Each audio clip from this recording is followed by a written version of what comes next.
And congrats on today's win. This is actually looking ahead a little bit, but there's been some talk from other coaches about the postseason and the Rose Bowl and the ability to have wanting families at that postseason event or bowl game like the Rose Bowl.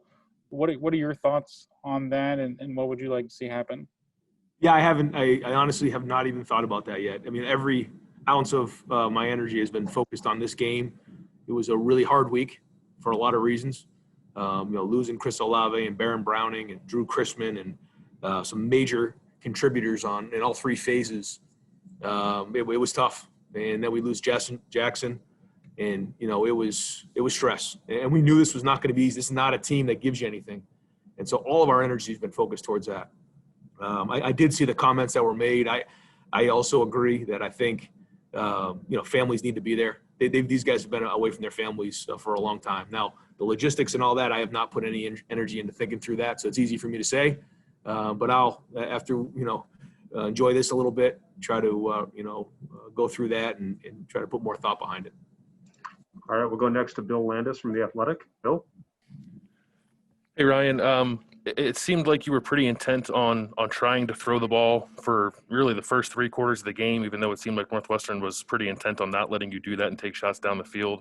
Just when did you come around to sticking with the run? Why do you think it took so long maybe to get to that point? Yeah, we were always going to be aggressive. That's just the way we are. And, just didn't execute great. I think we'll probably look back and have a lot to coach off of, to fix. But the run game started to go, and the front run for over 300-plus yards. We wanted to kind of throw on them early, wear them down a little bit, and then run it a little bit in the second half. And that's kind of what played out. Now, it wasn't clean. Certainly didn't execute the way we wanted to. But, at the same time, at the end of the week, we're losing guys that we've been practicing. We had 10 days of practice with certain guys in certain spots, and then we had to move people around. It wasn't clean, and not making excuses. It's just what it was. That's what this whole season's been. I mean, this game was a microcosm of what these kids have been through this season. They've been through adversity. They've been through a lot. And I just think that this team is gritty. They're tough. They pull for each other. There's been games where the offense has played really good. Defense just been okay. And now this game's kind of, vice versa a little bit. And I got to tell you what, this is one of my favorite teams I've ever been around. And maybe not because, of what's gone on all the time on the field, but more importantly, that just this team is so tough. They've been through so much, and they just don't flinch. And I cannot give this team enough credit. And I'll say this, if we had to play one game against anybody in the country, I'll take the Ohio State Buckeyes. All righty, we'll go next to Tim May from Leonard Monroe. Tim? Hey, thanks, Mike. Ryan, just in a nutshell, Trey Sermon, he looked like that back everybody talked about a long time ago. I mean, when the holes were there, he flashed through them. When the holes weren't there, he bounced outside or made moves. Just what was your view of all of that? And just talk to me about the game he had. He ran hard, like you said. The offensive line played unbelievable. The tight ends played really hard. They're the guys that get lost in the mix too a lot, these tight ends. I mean, they block their tails off. But he ran. I mean, he ran with a different look in his eye. And sometimes when you come off of an injury, it takes a little while to get into a rhythm. And then, Master went down, and he kind of just stepped up in a big, big way. And I'm really happy for him that this is another guy who overcame adversity. There was a time probably after week 2 or week 3, we really weren't sure, what's going on. Just maybe not hitting the hole right, didn't have a lot of confidence, and we didn't know Trey. So we weren't sure exactly what we had there. And then to see him persevere again through all that, to play the way he did in this game and break records like that, that's tremendous. Against a really good run-stopping defense. Thanks, man. Yep. All righty, next up, Jared Smalley. Jared? Ryan, I know this might be hard to answer at this point, but the 21-day rule in the Big Ten, obviously that's going to affect you as you move forward, potentially to January 1. What information do you have on that? And how many of the players who sat out today because of a positive test or tracing, how many of them might be affected by that? A few. We kind of have a little bit of each. It's a mixed bag. I know they're looking at it right now. I don't know exactly where that's at in terms of, coming out with more information on that, but I know it's being looked at very hard. All righty, next up, Nathan Baird, Cleveland.com. Ryan, can you kind of go into more detail with Chris Olave, just what it's like to tell someone like that they're not gonna be able to play in a game like this, and then just also what his absence meant for the team. It was significant. I mean, this is a guy who's just been unbelievable for us in big games. And then, a few days before the game, you don't have him. You kind of go into scramble mode, then you have to move guys around. I thought Julian, though, stepped up and played a lot of reps for us. He played gunner. He made some nice catches early. So he did a good job stepping up and playing for him. But, when you have a rhythm with somebody, certainly, Justin and he had a really good feel for each other. That was significant. But it's not any kind of excuse. I thought Julian played well. Garrett made some really nice catches. He played well. I thought the catch he made there in the fourth quarter, that catch where he got his foot in bounds, that was a huge catch. I think Garrett really took a step forward this week in leadership with that group, and I'm really proud of those guys. And I told him it's never easy to win a championship. It just isn't. That's not the way life works, and certainly not in 2020. All righty, next up, we'll go to Bill Rabinowitz, Columbus Dispatch. Yeah, Brian, how concerned are you about Justin's thumb and how it might affect him down the road, and also about Master Teague status? Yeah, I think it looked to me, and just talking to him quickly, like it was just a sprain. So I think hopefully he'll recover pretty quickly from that. But we'll have to see. I don't know much about it.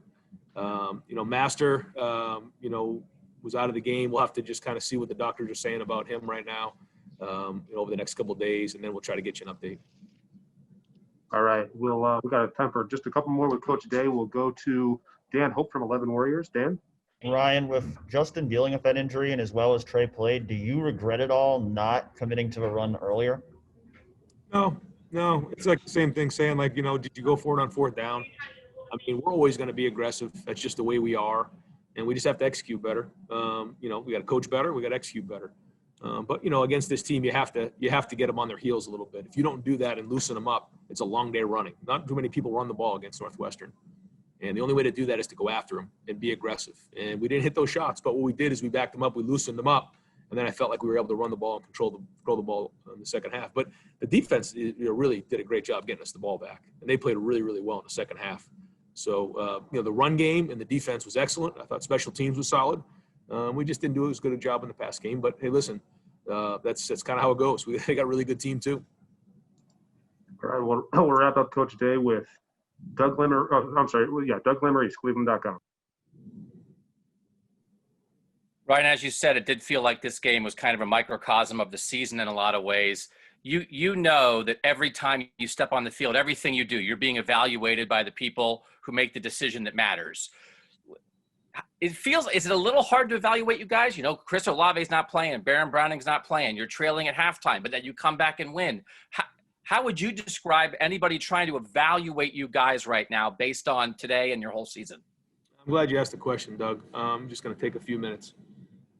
What this team has been through, every conference is different because of the way things have gone this year. Everyone's experienced different things. What this team has gone through, I've said it all over and over, but I don't know if anybody really truly listens. They started off and had 2 spring practices, then they go in quarantine and they go away for a long time. They come into preseason camp and then they find out that the season's been pushed back. Then a few days later, they find out the season's been canceled. Then for a month, they don't have a target. They have nothing to work for a month. This, up until September, whatever that was, September 19th. And they decided, no, we want to play. We want to play safely. And they fought. And they went public. And they spoke up. And then on October 23rd, we played our first game. And the virus, everyone in the North goes inside. And the virus spiked. And because of that, we had to deal with players being out of games. We had to deal with cancellation of games. We had a hard time getting into a rhythm on all 3 phases. And then we get into this game here. And it's, things maybe aren't clicking as good as they usually do. And we find a way to fight back in the second half. And in a world where it's all about wins and losses, this team has learned so much this season, which is like the reason why we even started playing college football in the first place. It's the reason why we play and we started coaching, was to see the growth of young men like this.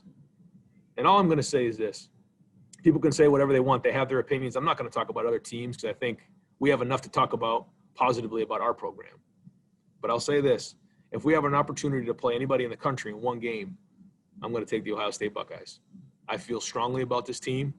We're made of unbelievable character, and they've been through so much. And I think there's a lot of people in the country that would agree with me. All right, Austin, I think you just had one clarifying question.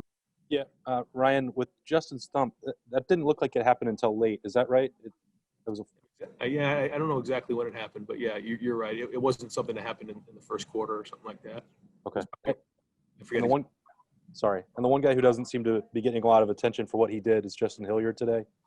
Oh my God! How about the interception he had in the one-on-one? I mean, he played his tail off. Yeah, I mean, there's because of the game and because of all the things that people are going to want to talk about. There's a lot of things that happened today that people need to, really respect the fact that we won a Big Ten championship. And this is like Proctor's interception, like you said, Justin Hilliard, some of the punts. How about Zach Hoover stepping up? I mean, he never punted before in a game. I think that was like the first time he's ever punted. He did a great job. Julian Fleming stepping up in a big way. Dallas Gant having to play in a big way. I mean, there was a lot of guys that stepped up to win this game, and it doesn't just happen. And I'm really proud of this team. All right, Coach Day, thank you very much. Congratulations again. Thanks for watching. Be sure to click on that subscribe button so you don't miss a single thing, and come visit us over at BuckeyeGrove.com for all the best Ohio State information on the web.